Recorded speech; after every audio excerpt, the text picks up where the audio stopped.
Capítulo 12. O poder da precisão.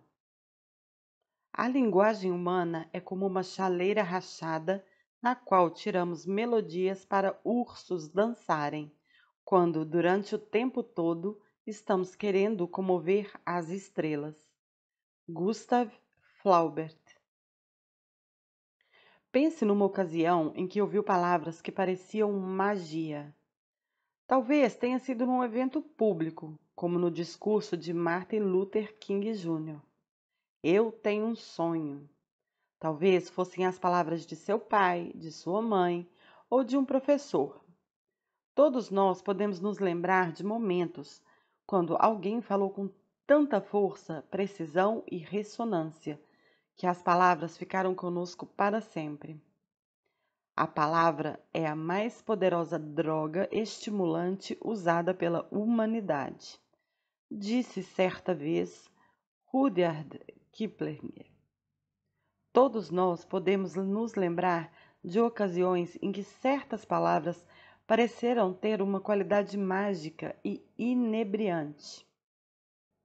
John Grinder e Richard Bandler estudaram pessoas de sucesso e encontraram muitos atributos comuns.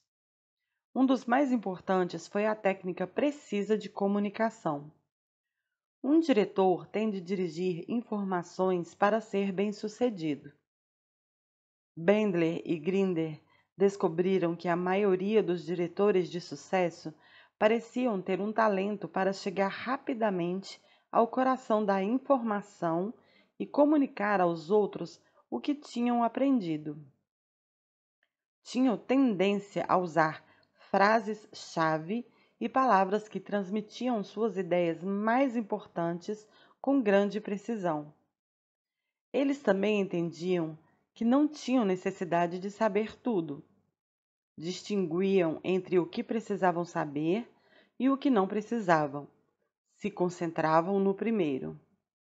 Bandler e Grinder também observaram que eminentes terapeutas como Virginia Satir, Fritz Perls e Milton Erickson usaram algumas das mesmas frases, que muitas vezes lhe permitiram conseguir resultados imediatos com pacientes, em 1 ou 2 sessões, em vez de 1 ou 2 anos.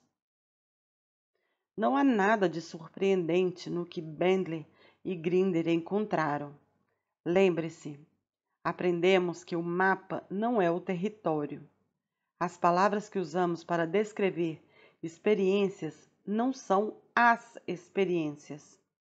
São apenas a melhor representação verbal que podemos apresentar.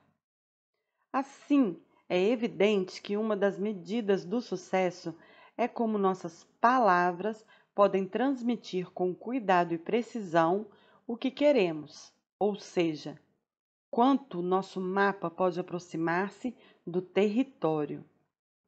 Assim como nos lembramos das vezes em que palavras nos tocaram como magia, também podemos nos lembrar às vezes em que nossa comunicação foi inteiramente mal compreendida.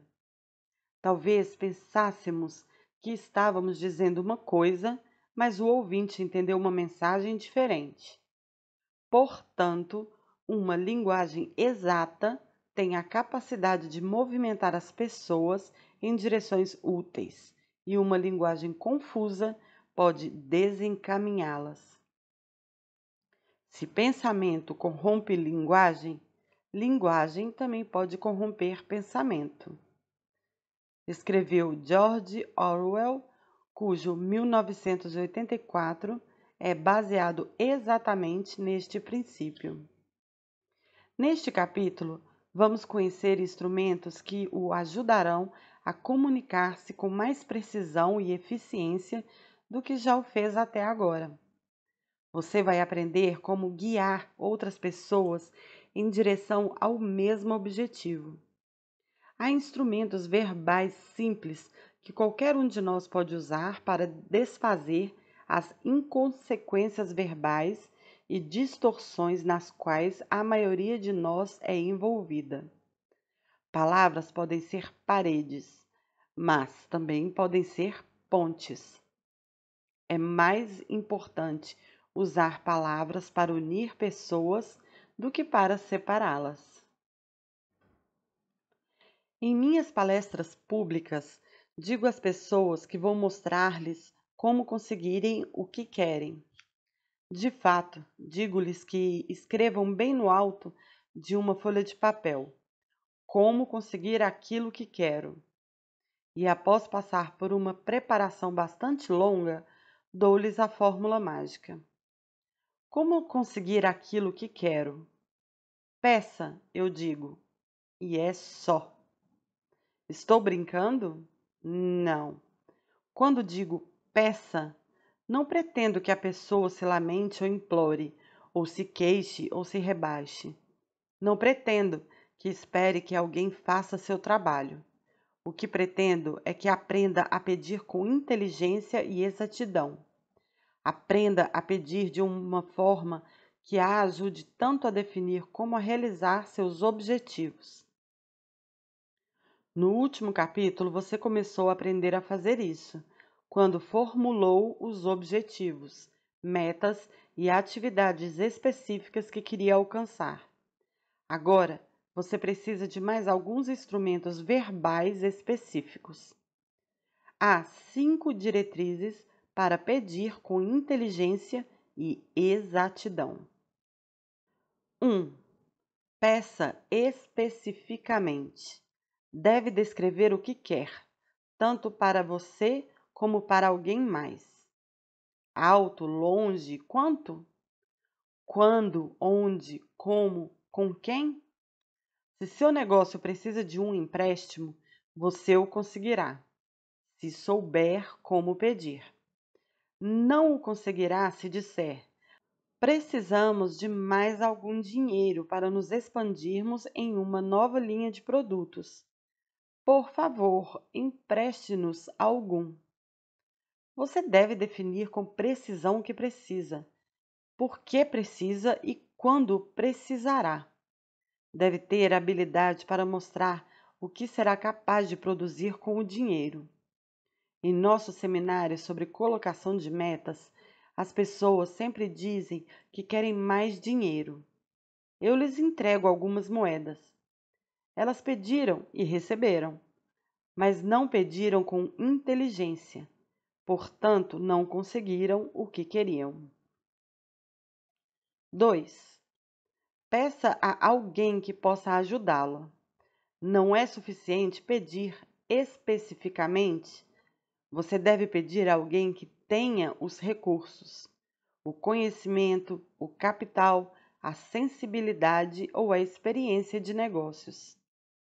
Digamos que esteja tendo problemas com sua esposa. O relacionamento de vocês está terminando. Você pode abrir seu coração e ser tão específico e honesto quanto for humanamente possível. Mas, se procurou ajuda com alguém que tem um relacionamento tão deplorável como o seu, será bem-sucedido? Claro que não. Encontrar a pessoa certa para pedir nos traz de volta a importância de aprender como notar o que funciona. Qualquer coisa que você queira, um relacionamento ou um emprego melhor, uma opção mais interessante para investir seu dinheiro, é alguma coisa que alguém tem ou alguma coisa que alguém já fez. A questão é encontrar esse alguém e imaginar o que ele fez direito. Muitos de nós tendemos para uma sabedoria de botequim. Encontramos um ouvinte simpático e esperamos que isso se traduza em resultados. Não acontecerá, a menos que a simpatia seja combinada com habilidade e conhecimento.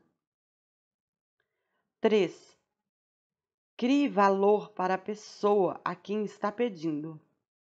Não se limite a pedir e esperar que alguém lhe dê alguma coisa. Primeiro, imagine como isso também ajuda o outro.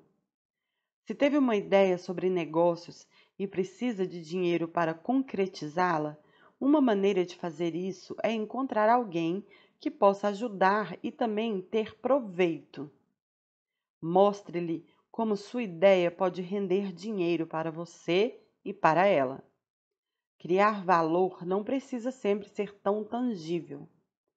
O valor que você cria pode ser só uma sensação, ou uma satisfação íntima, ou uma esperança plausível.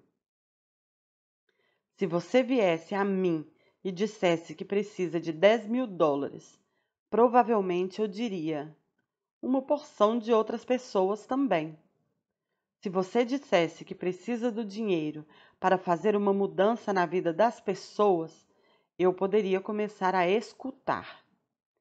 Se especificamente me mostrasse como queria ajudar os outros e criasse valores para eles e para si, eu poderia ver como, ajudando-o, poderia criar valores para mim também. 4. Peça com crença firme, coerente. A maneira mais segura de fracassar é transmitir ambivalência. Se não está convencido sobre o que está pedindo, como pode alguém mais estar? Portanto, quando pedir, faça-o com absoluta convicção. Expresse isso em suas palavras e sua fisiologia. Seja capaz de mostrar que está certo do que quer, de que está certo que será bem-sucedido e está certo que criará valores, não só para si, mas também para a pessoa a quem está pedindo. Algumas vezes as pessoas executam as 4 diretrizes com perfeição. Pedem especificamente. Pedem a alguém que pode ajudá-las. Criam valores para a pessoa a quem estão pedindo. Pedem coerentemente. E, mesmo depois de tudo isso, não conseguem o que querem. A razão é que não seguiram a 5ª diretriz. Eles não pediram até. Esta é a 5ª e a mais importante parte de pedir com inteligência. 5. Peça até conseguir o que quer. Isto não significa pedir à mesma pessoa. Não significa pedir precisamente da mesma maneira. Lembre-se, a fórmula do sucesso final diz que você precisa desenvolver senso de perspicácia para saber o que está conseguindo e ter flexibilidade pessoal para mudar. Portanto, quando pedir, você tem de mudar e ajustar até realizar o que quer. Ao estudar as vidas de pessoas de sucesso, descobrirá muitas e muitas vezes que elas continuavam pedindo, continuavam tentando, continuavam mudando, porque sabiam que mais cedo ou mais tarde encontrariam alguém que poderia satisfazer suas necessidades. Qual é a parte mais difícil da fórmula? Para muitas pessoas, é pedir especificamente. Não vivemos numa cultura que dê grande valor à comunicação precisa. Talvez seja um de nossos maiores fracassos culturais. A linguagem reflete as necessidades de uma sociedade. Um esquimó tem dúzias de palavras para neve. Por quê? Porque para ser um esquimó eficiente, ele tem de ser capaz de fazer as mínimas distinções entre as diferentes espécies de neve. A neve na qual ele afunda, neve com a qual pode construir um iglu, neve onde pode fazer os cães correrem, neve que ele pode ingerir, neve que está no ponto de derreter. Eu sou da Califórnia. Praticamente nunca vejo neve. Logo, a única palavra que tenho para ela já me basta. Muitas palavras usadas pelas pessoas em nossa cultura têm pouco ou nenhum significado específico. Chamo essas palavras generalizadas sem sentido básico, de inconsequentes. Não são linguagens descritiva, inconsequente é Mary parece deprimida, ou Mary parece cansada, ou até pior, Mary está deprimida, ou Mary está cansada. Linguagem específica é: Mary é uma mulher de 32 anos, de olhos azuis e cabelos castanhos, que está sentada à minha direita. Está recostada em sua cadeira, tomando uma coca diet, com o olhar vago e a respiração fraca. É a diferença entre dar descrições corretas de experiências extremamente verificáveis e fazer adivinhações sobre o que ninguém pode ver. O indivíduo que fala não tem ideia do que está acontecendo na mente de Mary. Ele está fazendo seu mapa e supondo que sabe qual é a experiência dela. Não há expediente ao qual um homem não recorra para evitar o trabalho verdadeiro de pensar. Thomas Edison. Fazer uma suposição é a marca de um comunicador preguiçoso.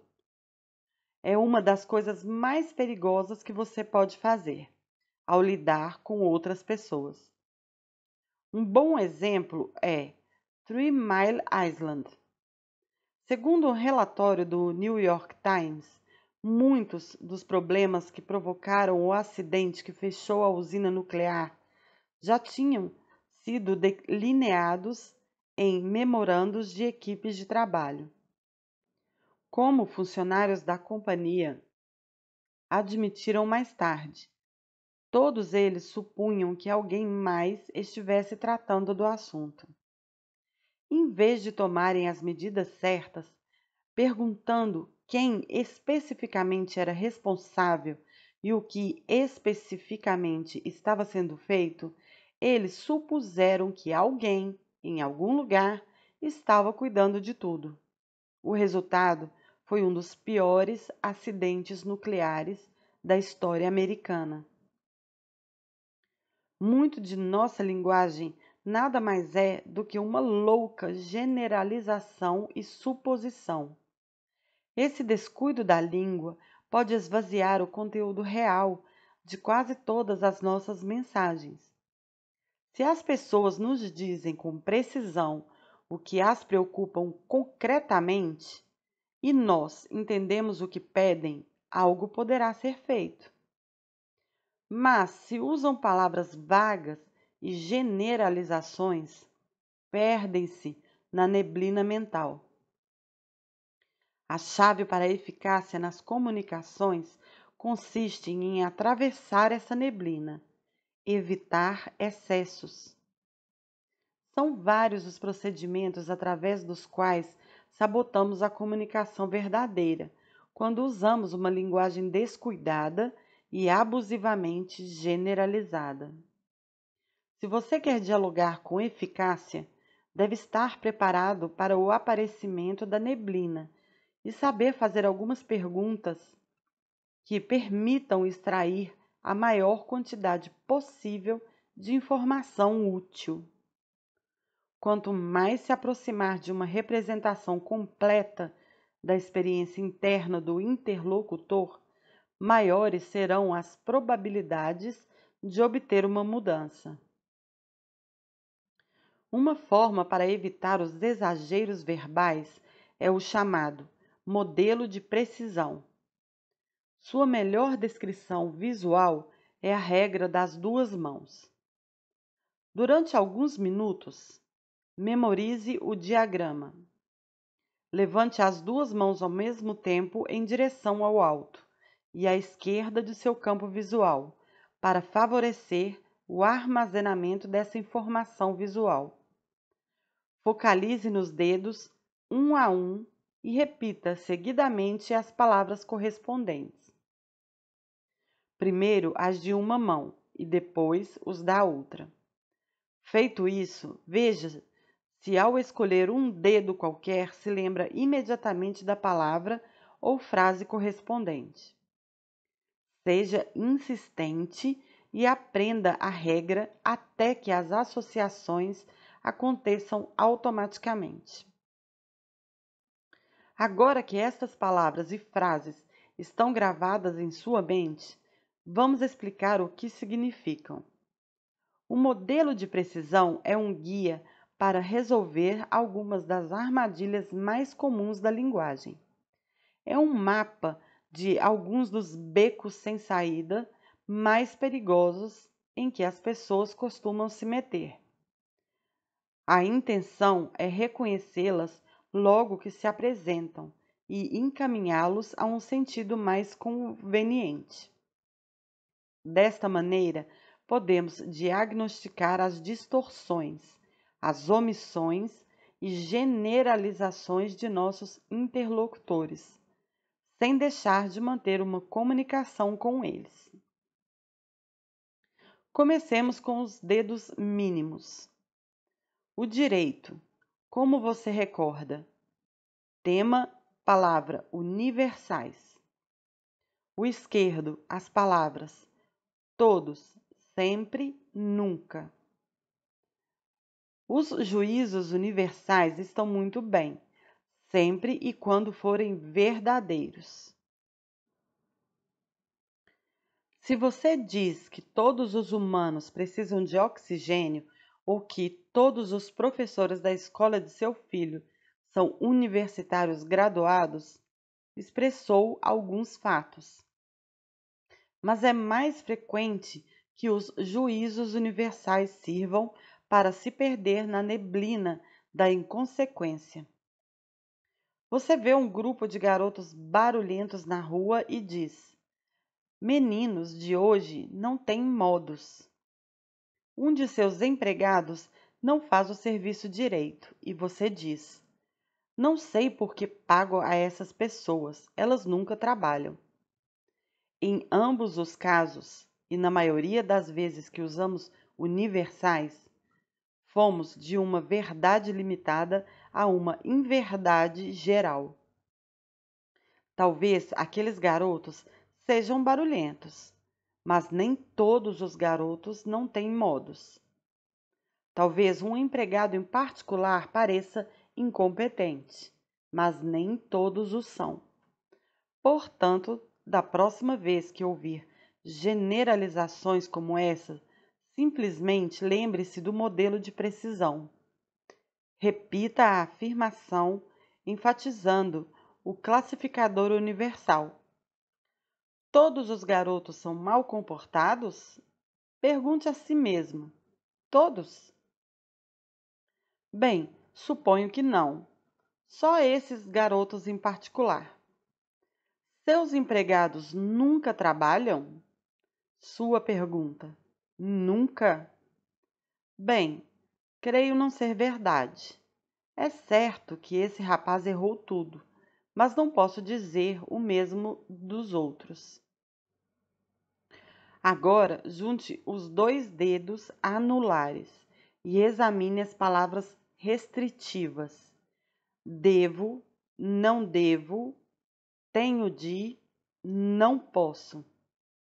Se alguém lhe diz que não pode fazer alguma coisa, que sinal está enviando ao cérebro dele?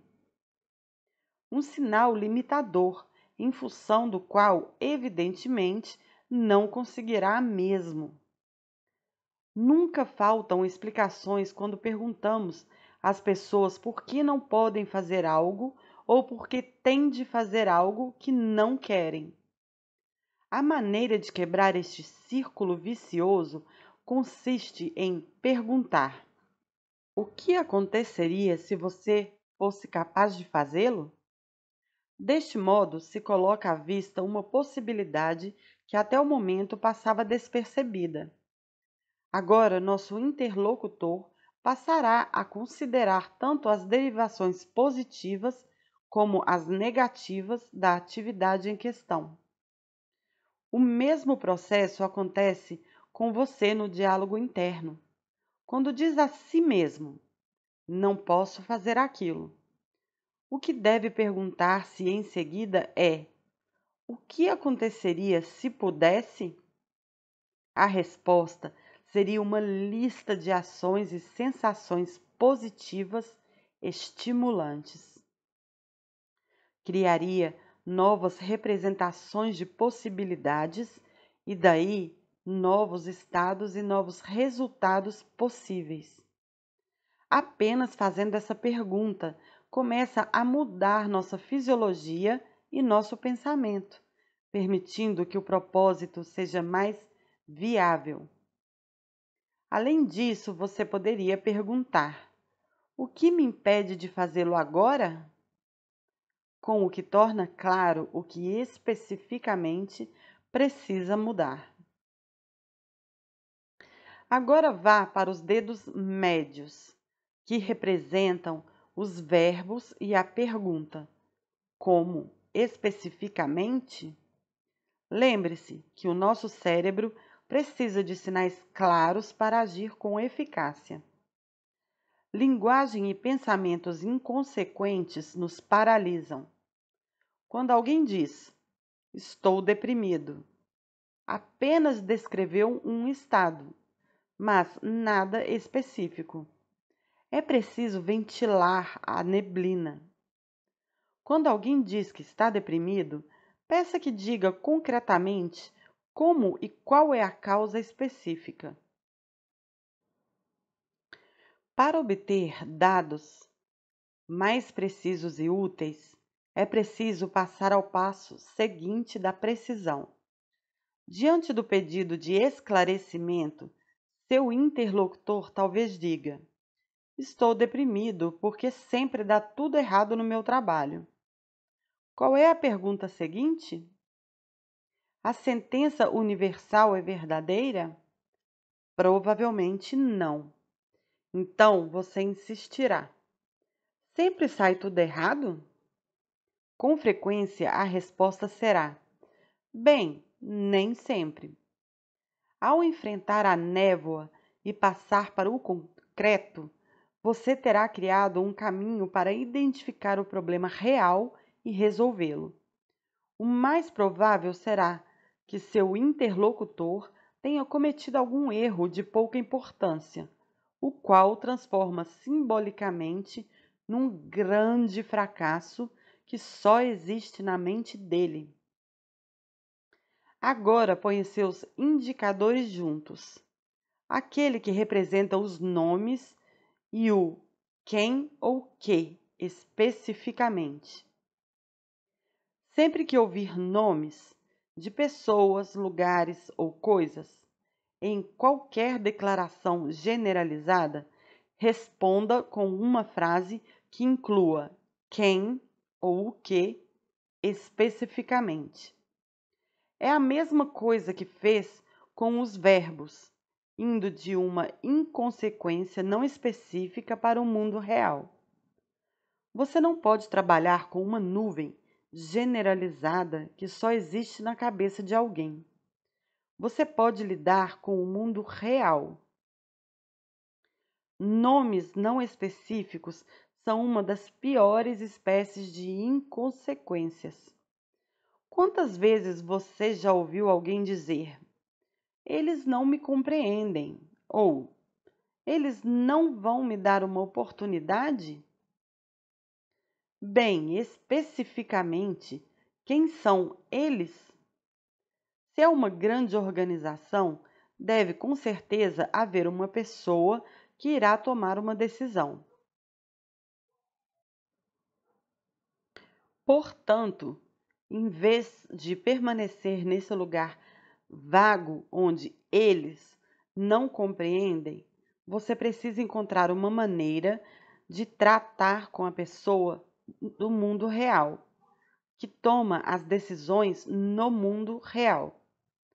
Usar um eles não específico e sem nome pode ser a pior espécie de fuga. Se você não sabe quem são eles, irá sentir-se desamparado e incapaz de mudar sua situação. Mas, se você se concentra em específicos, poderá readquirir o controle. Se alguém diz: seu plano simplesmente não funciona, Você precisa descobrir especificamente onde está o problema. Uma réplica como sim, ele funcionará, não manterá a harmonia ou resolverá a situação. Muitas vezes não é o plano todo, é uma pequena parte dele. Se você tentar reorganizar seu programa todo, você será como um avião voando sem radar. Você pode consertar tudo, menos a coisa que é realmente o problema. Se você especifica onde está o problema e ocupa-se dele, está então no caminho para conseguir uma mudança valiosa. Lembre-se, quanto mais o mapa se aproxima do território real, mais valioso ele é. Quanto mais puder descobrir do que o território é feito, mais poder terá para mudá-lo. Agora pressione seus polegares juntos para a última parte do modelo de precisão. Um polegar diz: demais, demasiado, muito caro. O outro diz: comparado com o quê? Quando dizemos demais, demasiado, muito caro, estamos usando outra forma de anulação. Muitas vezes ela é baseada numa construção arbitrária que está alojada em nosso cérebro. Você pode dizer que mais de uma semana de férias é muito tempo afastado do trabalho. Você pode achar que o pedido que seus filhos fizeram de um microcomputador de $300 representa uma grande despesa. Você pode sair de suas generalizações fazendo uma comparação. 2 semanas longe de seu trabalho podem valer a pena se você voltar totalmente relaxado e capaz de trabalhar melhor. O microcomputador pode ser muito caro, se não pensar que poderá ser de utilidade. Se pensar que é um instrumento valioso de ensino, ele pode valer milhares de dólares. A única maneira de fazer esses julgamentos racionalmente é ter pontos válidos de comparação. Você descobrirá que depois de começar a usar o modelo de precisão, acabará usando-o com naturalidade. Por exemplo, de vez em quando alguém diz: seu seminário é muito caro. Quando respondo: comparado com o quê? Ele pode dizer: bem, comparado a outros seminários a que fui. Então descubro a que seminários específicos ele está se referindo e pergunto sobre um deles. Como especificamente esse seminário é igual ao meu? Bem, replica ele, realmente não é. Isto é interessante. O que aconteceria se você sentisse que meu seminário realmente vale o tempo e o seu dinheiro? Seu modo de respirar muda. Ele sorri e diz: não sei. Suponho que me sentiria bem. O que especificamente eu poderia fazer agora para ajudá-lo a sentir-se desse modo sobre o meu seminário? Bem, se você gastasse mais tempo em tal e tal assunto, provavelmente eu me sentiria bem sobre ele. Muito bem. Se eu gastasse mais tempo naquele assunto, você sentiria que meu seminário valeu seu tempo e dinheiro? Com um gesto de cabeça, ele concorda. O que aconteceu nessa conversa? Nós encontramos os pontos específicos do mundo real que precisávamos para tratar do assunto. Fomos de uma corrente de generalizações para uma corrente de específicos. E uma vez chegado aos específicos, somos capazes de lidar com eles de uma maneira que resolva nossos problemas. É dessa maneira em quase toda espécie de comunicação. A estrada para o entendimento é pavimentada com informações específicas. Durante os próximos dias, comece a prestar atenção na linguagem que as outras pessoas usam. Comece a identificar coisas, tais como verbos e nomes universais e não específicos. Como contestaria? Ligue sua televisão e assista a um programa de entrevistas e identifique a inconsequência que está sendo usada. E faça ao aparelho de televisão perguntas que lhe proporcionem a informação específica de que você precisa. Aqui estão alguns exemplos adicionais para prestar atenção. Evite palavras como bom, mal, melhor, pior. Palavras que indicam alguma forma de avaliação ou julgamento. Quando ouvir frases como essa é uma má ideia ou é bom comer tudo de seu prato, você pode responder com de acordo com quem? Ou como sabe disso? Algumas vezes pessoas farão declarações ligando causa e efeito. Poderão dizer: seus comentários deixaram-me bravo, ou suas observações fizeram-me pensar. Agora, quando ouvir isso, saberá perguntar: como especificamente X causa Y? E você se tornará um melhor comunicador e um melhor modelador. Outra coisa para se ter cuidado é com a leitura verbal da mente. Quando alguém diz, eu sei mesmo que ele me ama, ou você pensa que eu não acredito em você, precisa perguntar, como sabe disso?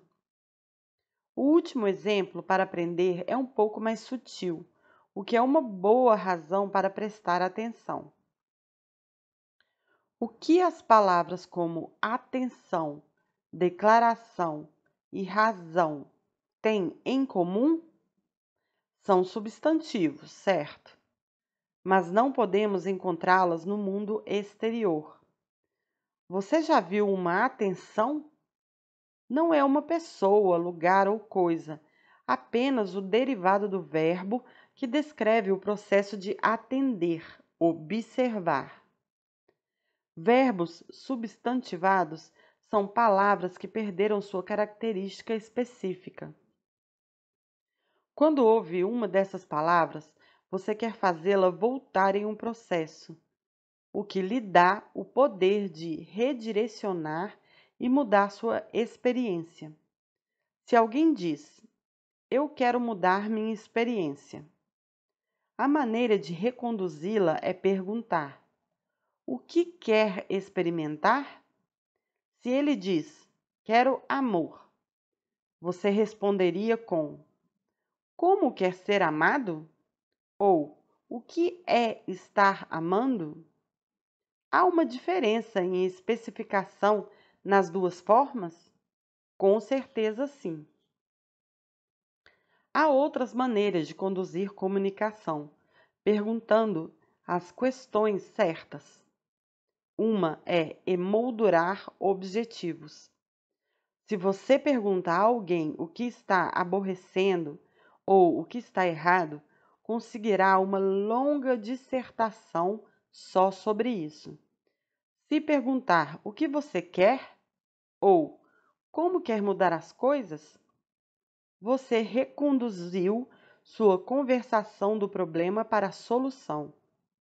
Em qualquer situação, não importa quão desanimadora, há um objetivo desejável para ser realizado. Sua meta deve mudar a direção para o objetivo e afastar o problema. Faça isso perguntando as questões certas. Há um grande número delas. Na PNL, referimos-nos a elas como questões objetivas. O que eu quero? Qual é o objetivo? Para que estou aqui? O que quero para você? O que quero para mim? Outra moldura importante: escolha as perguntas com como em vez de por quê. Perguntas de porquê podem lhe dar razões, explicações, justificações e desculpas, mas em geral não trazem informações úteis. Não pergunte a seu filho por que ele está tendo problemas com álgebra. Pergunte-lhe o que precisa para se sair melhor. Não há necessidade de perguntar a um empregado por que ele não conseguiu um contrato que você estava querendo. Pergunte-lhe como ele pode mudar para que você esteja certo de conseguir o próximo. Bons comunicadores não estão interessados na racionalização do porquê de alguma coisa estar indo mal. Querem descobrir como fazê-la dar certo. As perguntas certas levarão você nesta direção. Deixe-me compartilhar com você um ponto final que volta para as crenças habilitadoras que examinamos no capítulo 5, As 7 Mentiras do Sucesso. Todas as suas comunicações com os outros e consigo mesmo devem originar-se do princípio de que tudo acontece com uma finalidade e você pode usá-la para servir seus objetivos. Isso significa que suas técnicas de comunicação devem refletir avanços passados e não fracassos. Se você estiver montando um quebra-cabeça e uma peça não encaixar, em geral, você não considera isso um fracasso e para de trabalhar no quebra-cabeça. Você considera isso como coisa passada e tenta outra peça que parece mais promissora. É vantagem para você usar essa mesma regra geral em sua comunicação. Há uma questão específica ou uma frase precisa que transformará quase todo o problema em comunicação. Se você seguir os princípios gerais que consideramos aqui, saberá encontrá-los em cada situação. Cada situação. Comece a aplicar seu modelo de precisão agora.